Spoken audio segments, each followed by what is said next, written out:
ہمارے آقا صلی اللہ علیہ وسلم نے فرمایا کہ جب مسلمان مرتا ہے تو اس کی راہ کھول دی جاتی ہے، پھر وہ جہاں چاہے سیر کرے۔ یعنی مرنے کے بعد کی کیفیت یوں ہو جاتی ہے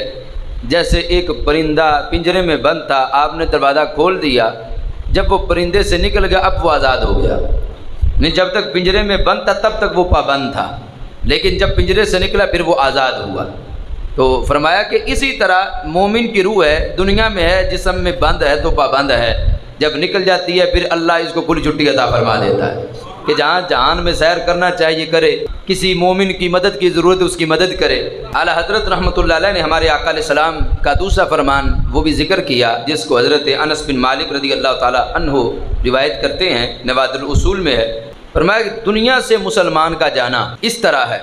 جیسے بچے کا ماں کے پیٹ سے دنیا میں آنا، اس دم گھٹنے اور اندھیری جگہ سے اس فضائے وسیع میں آنا۔ اور اب مومن کا دنیا سے جانا کہاں؟ آگے پھر برزخ میں۔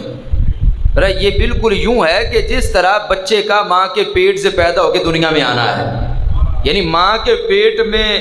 بڑی کم جگہ تھی اور بڑا وہ پابند تھا، دم گھٹنے والی اندھیر نگری تھی، لیکن جب اس دنیا میں آ گیا پھر یہ وسیع جگہ اس کو مل گئی۔ اب ان احادیث کی جو شرح حضرت رحمۃ اللہ نے کی ہے، آپ فرماتے ہیں اس لیے علماء فرماتے ہیں کہ دنیا کو برزخ سے وہی نسبت ہے، یعنی برزخ ہے مرنے کے بعد کا جو لمحار، جو جہان مرنے کے بعد کا ہے وہ برزخ ہے، اور قیامت والے دن اٹھنے سے پہلے تک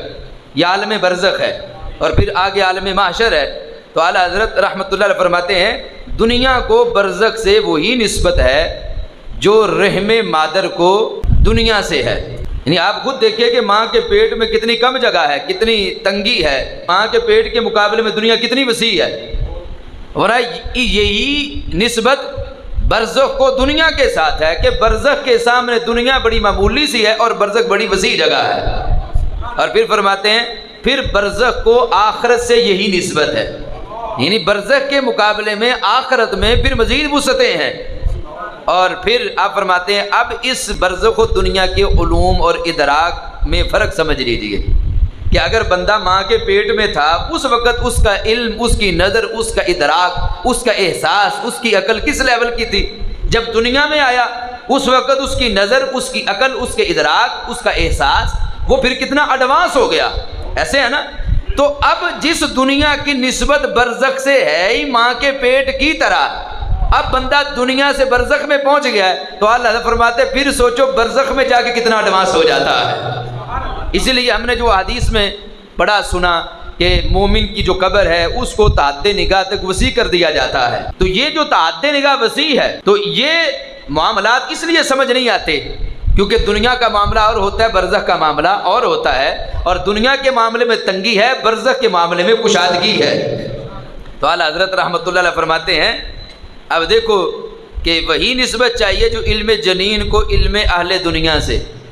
اور آج جب بندہ ماں کے پیٹ میں تھا تب اس کو علم کتنا تھا، جب دنیا میں آ گیا پھر اس کے مطابق کتنا زیادہ عالم بن گیا۔ اسی طرح جب ماں کے پیٹ اور دنیا کی یہ مثال ہے، اور پھر برزخ کی حیثیت دنیا کے ساتھ ماں کے پیٹ والے کی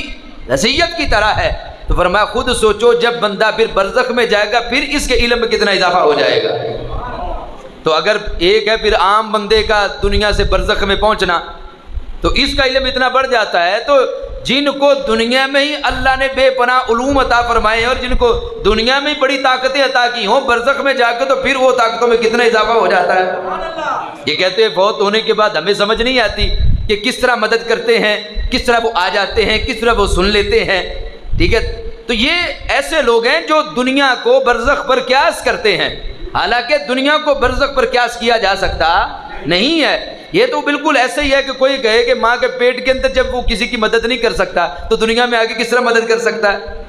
کہ ماں کے پیٹ میں وہ ایک جگہ سے دوسری جگہ نہیں جا سکتا تھا تو دنیا میں آگے کیسے جا سکتا ہے؟ تو اس بنیاد پر ہم کہیں گے رحم مادر کے معاملات اور ہیں، دنیا کے اور ہیں، برزخ کے اور ہیں، آخرت کے اور ہیں۔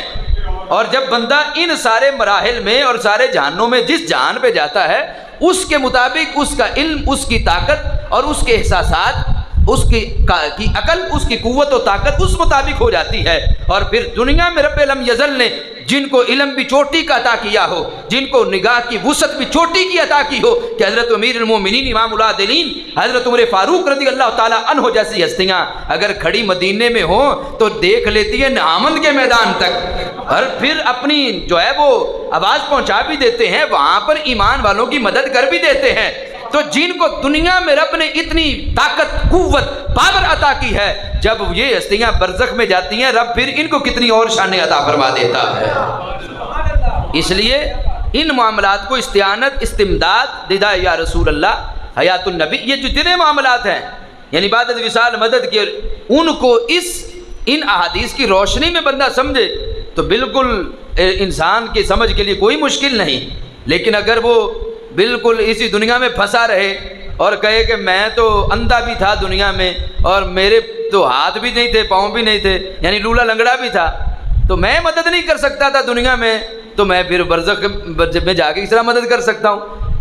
یا یہ بندہ اپنے آپ پہ یا قیاس کرتا پھرے تو ایسا ہو سکتا نہیں۔ شرعی معاملات کو شریعت کی روشنی میں ہی حل کیا جا سکتا ہے۔